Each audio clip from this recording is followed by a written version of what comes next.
Lo dijo en la primera hora. Continuamos con este espacio de noticias. Por ahí leí algún comentario de nuestros internautas y también de nuestros oyentes. Yo les pido que analicen el contexto y en su integralidad lo que hacemos en este espacio. Este es un espacio muy plural. Nosotros no es que objetamos tendencias o personas, no es que no invitamos a tal o cual persona. Este es un espacio muy abierto, muy plural. Y diversificamos la agenda. No todos los días van a escuchar a gente que seguramente comulga con ustedes. Ese es el sustento, la base de la libertad de expresión. Esa es la idea. Y nosotros procuramos hacer también un periodismo crítico. Yo lo hago desde mi segmento de opinión, que lo mantenemos obviamente en la apertura de nuestro espacio. Bueno, seguimos. 8:03 a.m. Hay una preocupación que en su momento ya la abordamos en este espacio, porque empezamos el último mes del año y no sabemos qué va a pasar, cuál es el horizonte en materia petrolera. Y particularmente en la revisión o ratificación de determinados contratos petroleros. Sofía Sánchez decía hace minutos, en la entrevista que tuvimos, que en el tema petrolero y con base en una renegociación de contratos petroleros, el Ejecutivo podría tener recursos y no echar mano de impuestos. ¿Cuál es la opinión de Alberto Acosta Burneo, que está con nosotros? Él es analista económico, parte de Análisis Semanal, que es esta publicación que permanentemente le provee al país de información vinculada al ámbito económico. Señor economista Alberto Acosta Burneo, bienvenido, muy buenos días a este espacio.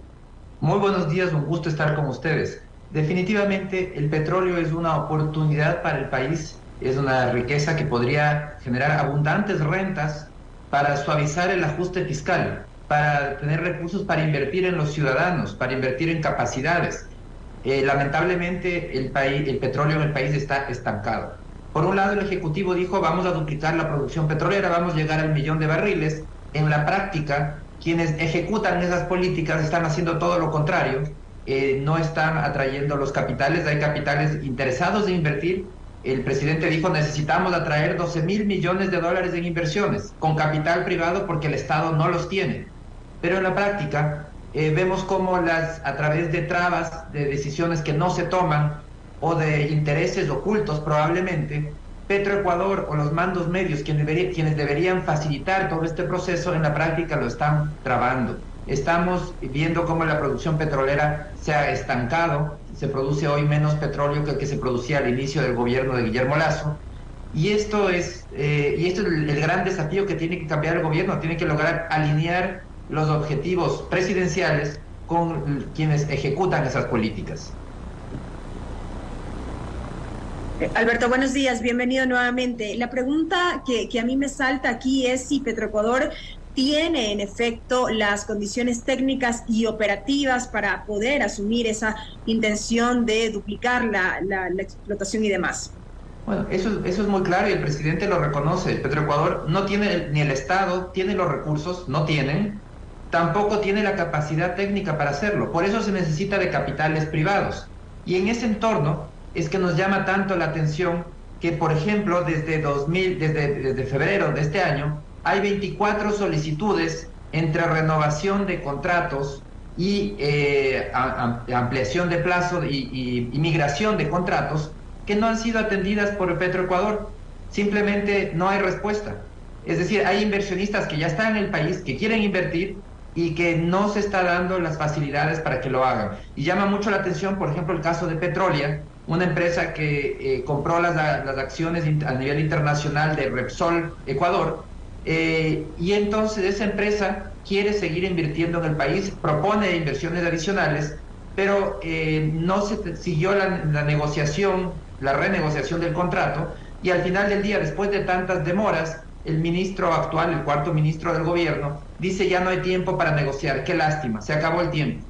Pero perdón, economista. Sí, a ver, si el ministro ha dicho que no hay tiempo para negociar ese contrato, y si es así, querría decir que se acaba el año y el contrato se termina. Exactamente, y quiere decir que eso se revierte al Estado, es decir, Petroecuador nuevamente asumiendo más responsabilidades cuando no tiene los recursos ni la capacidad tecnológica para asumirlos. Entonces estamos en el peor de los mundos. no solamente que vamos a tener un campo adicional que se le asigna a Petroecuador, que no va a poder obtener el rendimiento adecuado, la producción evidentemente va a caer, sino que además vamos a tener el contingente, que ese es el otro tema importante. La compañía Petrolia ya notificó al país sobre un nuevo millonario arbitraje. El argumento de la compañía es que ha sido vulnerado su derecho y eso tiene un perjuicio de 260 millones de dólares. Otra mancha más al tigre. Ecuador tiene un historial de arbitrajes internacionales enorme, muchos de ellos los ha perdido, precisamente por el irrespeto a los contratos. Recordemos brevemente el caso Perenco, nos tocó pagar 448 millones de dólares por ese impuesto a las ganancias extraordinarias del 99% que creó Rafael Correa, o el caso Occidental, en donde la caducidad del contrato nos costó una indemnización de 980 millones de dólares. Si ese dinero lo hubiéramos usado en educación, en salud, pero lamentablemente el irrespeto de los contratos siempre sale caro. En el caso de Petrolia puntualmente. Belkis, perdóname solamente antes, perdón que te robe la palabra en esta entrevista telemática que tenemos con Alberto Acosta Burneo. A ver, quiero entender esta parte, perdón que le insista, porque usted nos habla del arbitraje. Esa parte quiero entender, porque usted habla de irrespeto al contrato. Se supone que el contrato se termina, y una vez que se termine, si no es renovado, si no hay una nueva negociación y no hay una renovación, se revierte obviamente esas operaciones al Estado ecuatoriano. Pero digo, si el contrato se termina, ¿de qué? Esa parte quisiera entender, ¿de qué irrespeto se estaría hablando y por qué el arbitraje? Quisiera esa explicación, economista, tenga la gentileza. La compañía, ¿cuáles son los argumentos de la compañía? Dos argumentos. Una, falta de pago en algunos rubros que le debe el Estado ecuatoriano. Ese es el primer daño que mencionan. Y el segundo daño es que el Estado habría abandonado intempestivamente las negociaciones para renegociar el contrato. Esos son los dos argumentos. Será el arbitraje internacional el que define a quién tiene la razón. Pero con esos dos argumentos, esta compañía ya ha notificado de esta controversia por 260 millones de dólares en contra del Estado ecuatoriano.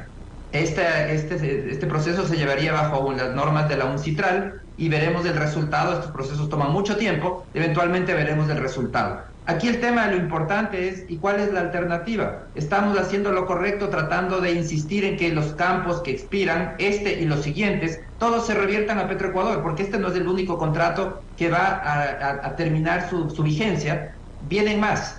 Y en todos los contratos haremos que el Estado asuma esa responsabilidad, que todos vuelvan a Petroecuador, cuando Petroecuador no tiene dinero ni siquiera para manejar adecuadamente los campos que tiene en la actualidad. Si queremos salvar el sector petrolero, tenemos que aplicar las herramientas que el Estado tiene en su mano. ¿Qué herramientas tiene? La primera es exigir nuevas inversiones a los contratistas, a los que están en la actualidad.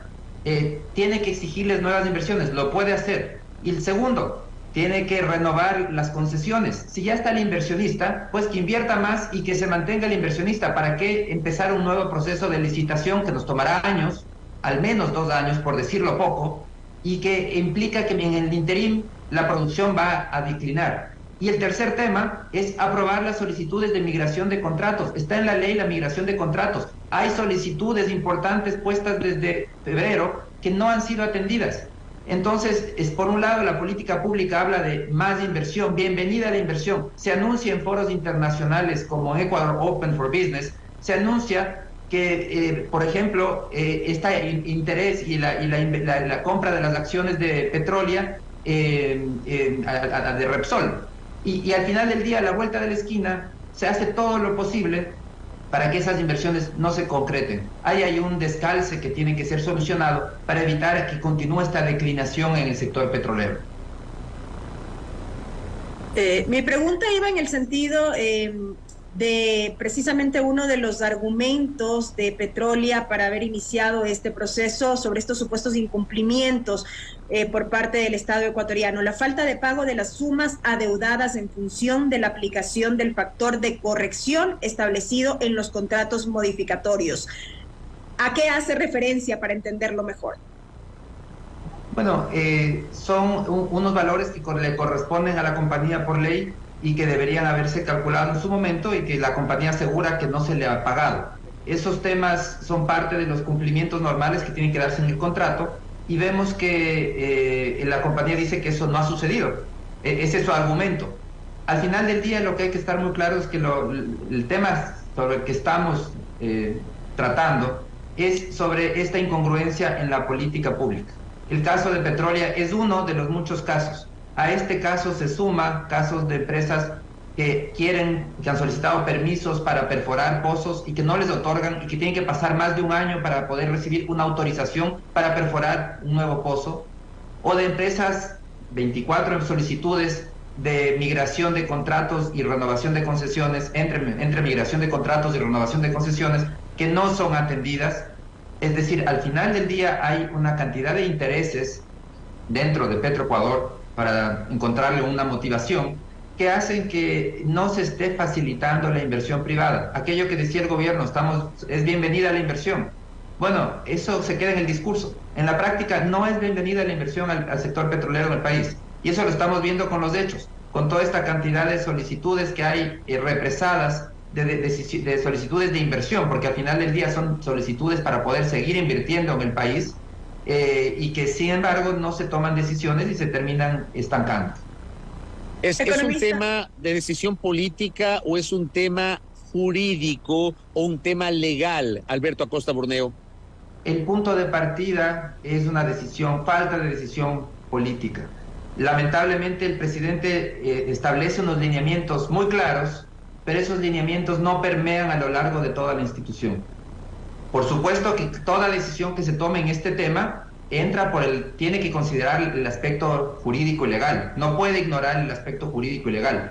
Pero aquí estamos en el tema petrolero, igual que en otros casos, en el minero sucede lo mismo, estamos frente a esta disociación entre los objetivos oficiales y lo que se lleva a la práctica. El gobierno dice, el presidente dice, más inversión privada, queremos 12.000 millones de dólares de inversión privada. Y en la práctica, los mandos medios, quienes ejecutan esas decisiones, no toman decisiones, no procesan los casos, no otorgan los permisos, no negocian las renovaciones de concesiones, no negocian las solicitudes de migración de contratos, no exigen nuevas inversiones. Parece que todo estaría configurado para otros intereses ocultos, que entre los que podrían ser, por ejemplo, el interés de que el Estado siga asumiendo, y Petroecuador puntualmente, siga asumiendo todos los campos petroleros, para eventualmente ir dejando fuera a todas las compañías privadas que han invertido hasta ahora. Y creo que eso sería un error enorme para el país. El caso de Petrolia es un contrato que está expirando este año, vienen más contratos a futuro que seguirán expirando, y sería un error enorme que el país comience a permitir que se vayan todas esas compañías en un entorno donde cada vez es más difícil conseguir inversionistas. Es más difícil, por un lado, por la misma situación del país. Elevado riesgo, las mesas de negociación con la CONAIE elevan el riesgo aún más. El gobierno aceptó que la CONAIE trabaje en una nueva ley petrolera y una nueva ley minera, sabiendo que el antecedente es que la CONAIE es abiertamente antipetrolera y antiminera. Eso genera muchísima incertidumbre. Sumado a esto es el entorno internacional. La presión ambientalista que existe en el mundo es muy fuerte. Algunos bancos internacionales han decidido ya no financiar la extracción de crudo en la Amazonía. Y tenemos que las grandes compañías, las grandes multinacionales también han decidido salir de la región, no solo del Ecuador, sino de otros países de la región, porque se están concentrando en grandes yacimientos de escala mundial y están comenzando a invertir en nuevas energías, en energías limpias.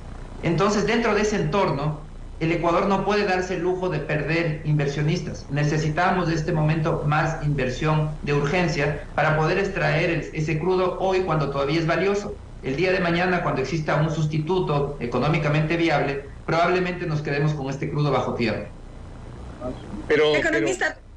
Digamos, perdón, Belkis, conceptualmente usted tiene razón en lo que está señalando, que digamos hay que abrir la inversión, hay que posibilitar la participación del sector privado y aprovechar el momento de exploración y explotación hidrocarburífera, pero obviamente sin perder la posibilidad de recursos para el Estado ecuatoriano en condiciones favorables para el Estado ecuatoriano, economista.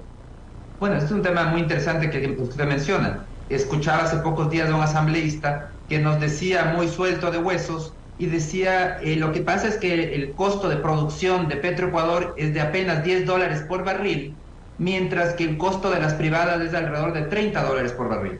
Según esa lógica uno dice, no, por supuesto, ¿por qué hacen las privadas de aquí? Que produzca todo Petroecuador. Pero el problema es que son cifras que no se pueden comparar y son cifras que buscan un objetivo claro de favorecer una visión estatista. ¿Por qué? Porque Petroecuador, primero que Petroecuador no paga impuesto a la renta, no paga ningún impuesto local, no paga participación de trabajadores, al ser una compañía estatal.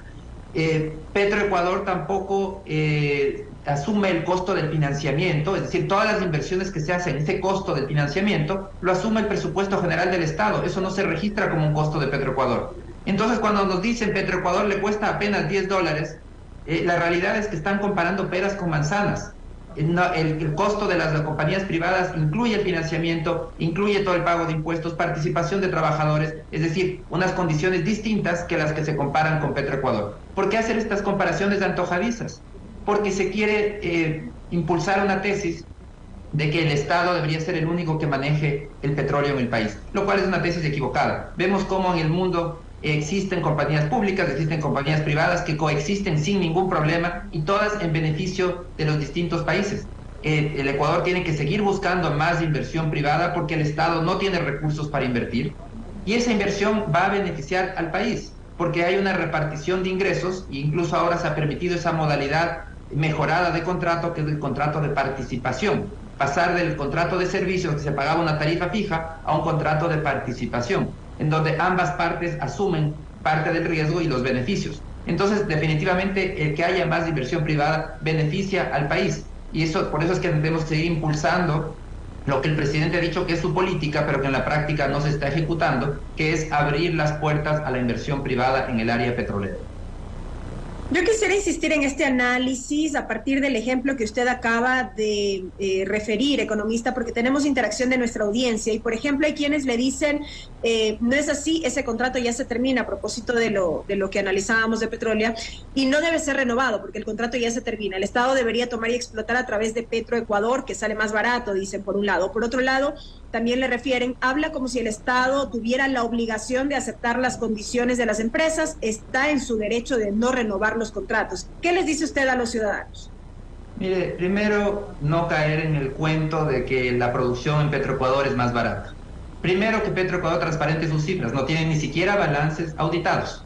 Entonces necesitamos, lo primero es un mínimo de transparencia para poder después concluir si es que es más barato o no. Estoy muy seguro y tengo la seria sospecha de que no es más barato y que por eso no quieren transparentar sus cifras. Que los ecuatorianos realmente ganamos menos con cada barril de petróleo extraído por Petroecuador que por una empresa privada. Entonces hay un primer punto de partida.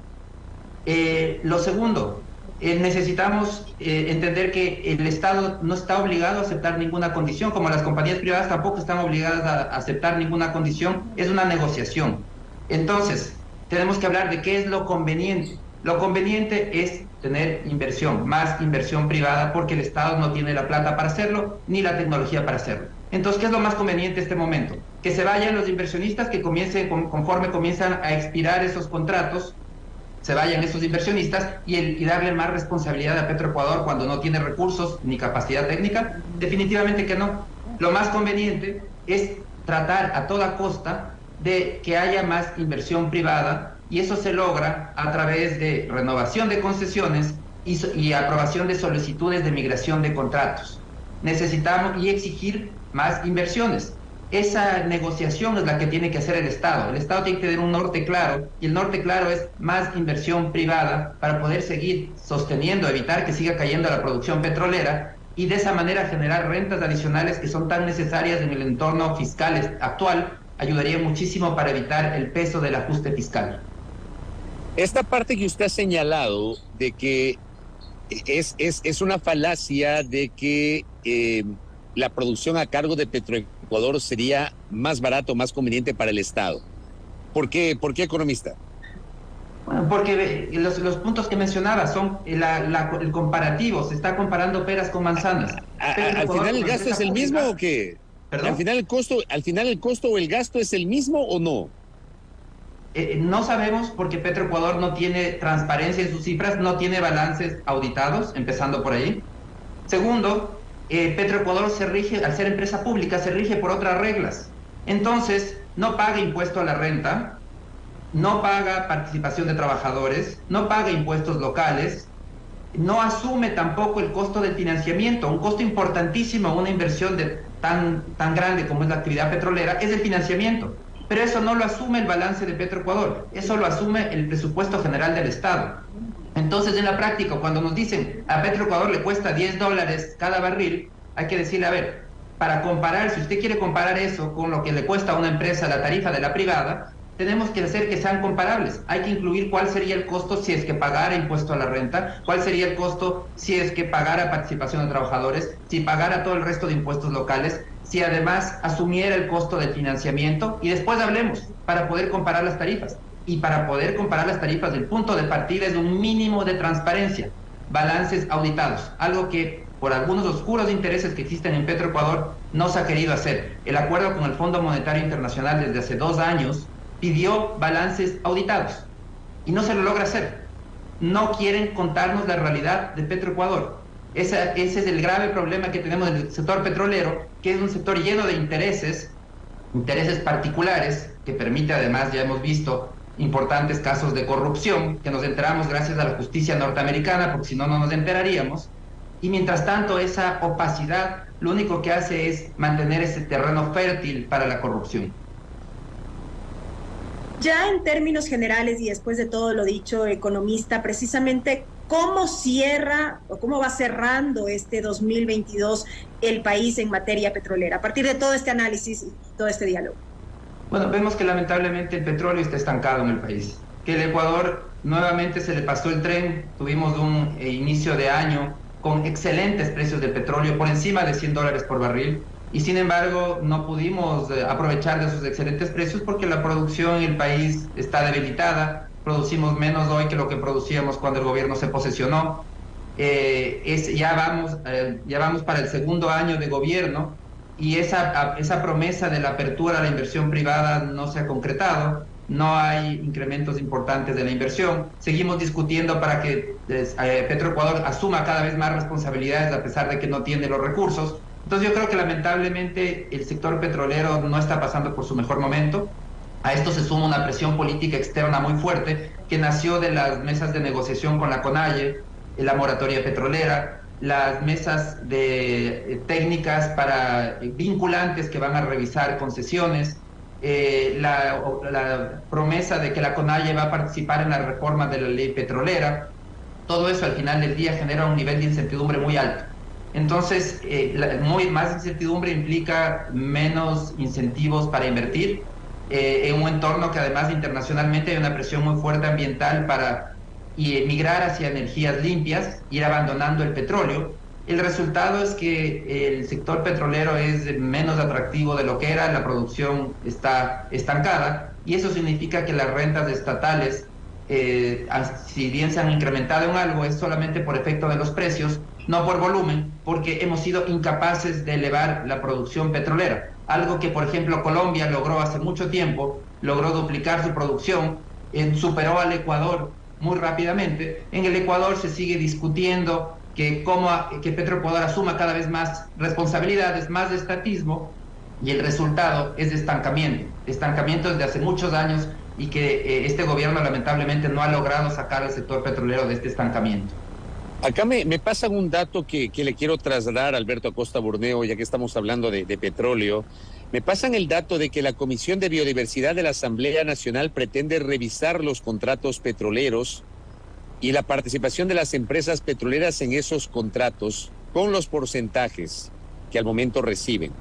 ¿Cómo ve usted este escenario en el que la legislatura podría intervenir sobre estos temas? Bueno, yo creo que es lamentable porque estoy convencido de que la especialidad de esos legisladores no es el tema petrolero.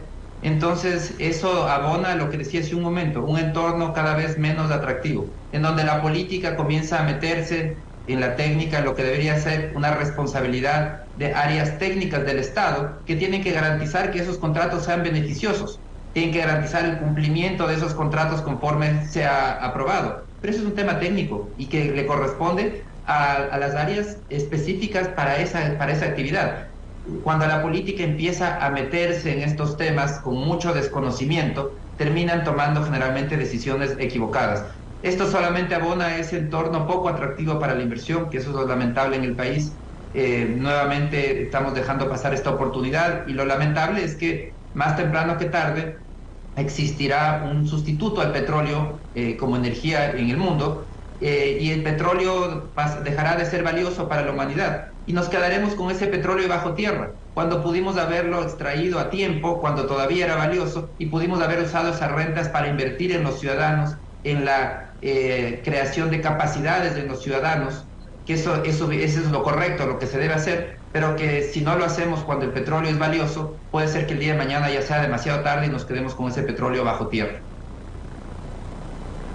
Lo de Petrolia que había comentado usted, economista Alberto Acosta Burneo, sobre lo que parece inminente, que es la finalización del contrato y el tema del arbitraje. ¿Cuánto podría demandar el arbitraje? ¿Cuánto tiempo, con base a la experiencia de arbitrajes anteriores, podría tomar justamente una definición de un tribunal arbitral? Bueno, vemos que en casos anteriores estos procesos son extremadamente largos. Podríamos hablar que podría tomarse una década, no sabemos cuánto va a ser. Y lo lamentable de este tipo de procesos, de que permanentemente el Ecuador termine en arbitrajes, lo lamentable es que el daño que estos terminan haciendo, muchas veces, y el daño más grave incluso, por más que son arbitrajes multimillonarios, como fue el caso de Occidental, que nos costó 980 millones de dólares en indemnizaciones, pero hay un daño mucho más grande, mucho más profundo que el mismo daño monetario, y ese daño es el daño a la imagen del país frente a los inversionistas. De manera persistente hemos conseguido proyectarnos la imagen de un país en donde, por encima de los intereses genuinos, intereses nacionales genuinos, predomina la arbitrariedad, predomina la corrupción, predomina el escándalo. En pocas palabras, hemos proyectado una imagen de un país con un Estado de Derecho débil y con poca seguridad jurídica. Ese daño es el más grande. Y ese es el que deberíamos ya preocuparnos, tener una visión de largo plazo y entender que el jugar a ser el astuto en el corto plazo siempre termina saliendo caro. Una política que paga en el largo plazo es la de ser un país responsable, apegado al Estado de Derecho, apegado a la seguridad jurídica. Acá me pasan un dato, me dicen, nadie se ha sentado a negociar para continuar el contrato del bloque 16-67. No sé si usted tiene alguna información sobre esto. No tengo información sobre eso. El argumento de la compañía es que se ha abandonado la negociación y por eso están ese es su argumento en el arbitraje. Eventualmente dentro de ese proceso tendrá que validarse quién tiene la razón. Correcto, economista Alberto Acosta. Y antes de que se me vaya, déjeme salir de la órbita petrolera. Dos temas sobre los cuales le quiero pedir un pronunciamiento. El primero, la decisión de la Asamblea Nacional de observar la proforma presupuestaria para el ejercicio fiscal del próximo año. Es decir, la Asamblea no tiene chance constitucional de negar o de modificar una proforma, pero sí de observarla, y el Ejecutivo tendrá 10 días para acoger o no estas observaciones. La proforma regresará. Sí o sí vamos a tener proforma presupuestaria, pero hay este elemento de observación. Uno. Y el otro, la aprobación de esta ley derogatoria de la reforma tributaria vigente desde el 29 de noviembre del año anterior. Me gustaría un pronunciamiento suyo sobre ambos temas, economista. Bueno, sobre el tema de la proforma, yo veo que lamentablemente la proforma, este es un año más en donde no se ha logrado romper esa inercia del gasto inútil. Es una proforma que se crea en base a lo que se gastó el año anterior y que sigue aumentando el gasto corriente. Hay un incremento importante en el gasto corriente en esta proforma. Estamos hablando de un incremento de alrededor de 10,9%, mientras que la inversión pública sigue cayendo por la falta de recursos. Entonces, tiene grandes desafíos todavía a nivel fiscal. Los desafíos son enormes. Primero, priorizar los gastos de lo importante: salud, educación, seguridad, eliminando todo lo demás, reduciendo todo lo demás. Eso no se logra. Calidad en el gasto. Es una proforma que todavía sigue obsesionada con la cantidad de gasto y no con la calidad de gasto. No hay un proceso de reingeniería de por medio del Estado. Y tercero, falta mucho por hacer para tener transparencia, una rendición de cuentas real, procesos de delación, por ejemplo, crear procesos de delación premiada al mal uso de los recursos públicos. Entonces, hay muchísimo por hacer todavía en materia fiscal y lamentablemente en esta proforma lo que tenemos es una continuidad, una inercia en ese gasto que no agrega valor al ciudadano, cuando lo que deberíamos hacer es priorizar el gasto. Ese es un tema, uno de los grandes desafíos. Por el lado de la ley, de la derogatoria a la ley tributaria, esto hay que ver en qué termina, cómo el Ejecutivo hace el veto. Si es un veto total, significa que un año podría volver a ser tratado el proyecto en una sola votación, es decir, podría entrar en vigor de aquí a un año, aunque el Ejecutivo probablemente trata de hacer un veto por inconstitucionalidad, es decir, todavía hay que esperar el pronunciamiento de la Corte Constitucional. Sin embargo, sí me llama la atención, desde la lógica de la Asamblea, esas incongruencias ideológicas que tienen. Son movimientos principalmente de izquierda que son favorables a más Estado, a más impuestos, pero cuando no están en el poder, se vuelven, cambian de posición y comienzan a oponerse a la creación de más impuestos y quieren que se reduzcan los impuestos, pero al mismo tiempo piden más gasto. Entonces aquí hay un problema grave. No se puede pedir al mismo tiempo más gasto y al mismo tiempo menos impuestos o menos ingresos estatales. A la CONAIE le sucede lo mismo. Dice, quiero más gasto, pero quiero que caigan los ingresos estatales por petróleo y por minería. Esas son incongruencias que no se pueden dar, y eso sí llama mucho la atención de esta Asamblea, como solamente por hacerle daño al gobierno cambian incluso su posición ideológica con tal de lograr ese objetivo. Y es un tema bastante llamativo. Correcto, economista Alberto Acosta. Le quiero agradecer por estos minutos para hablar de economía y sobre todo de la situación petrolera del país. Gracias, economista. Muchísimas gracias, siempre es un gusto. Muy gentil, muy amable a Alberto Acosta Burneo, de Análisis Semanal, comentando esta alerta respecto de la finalización de un contrato, el contrato de Petrolia. El gobierno abandonó la negociación, aparentemente, y esto lo ha dicho Alberto Acosta, el ministro Fernando Santos Albite ha dicho que no queda ya tiempo y el campo será revertido al Estado. Esto podría provocar un problema jurídico, de acuerdo a la alerta que hace Alberto Acosta Burneo en esta mañana. 8 de la mañana con 34 minutos, vamos a la pausa y al regresar la recta final de nuestro espacio hablaremos sobre el nuevo libro de Aminta Buenaño, ex legisladora y escritora, aquí en la primera hora por Sonorama, la gran señal nacional. Primera plana, todas las noticias, todas las voces.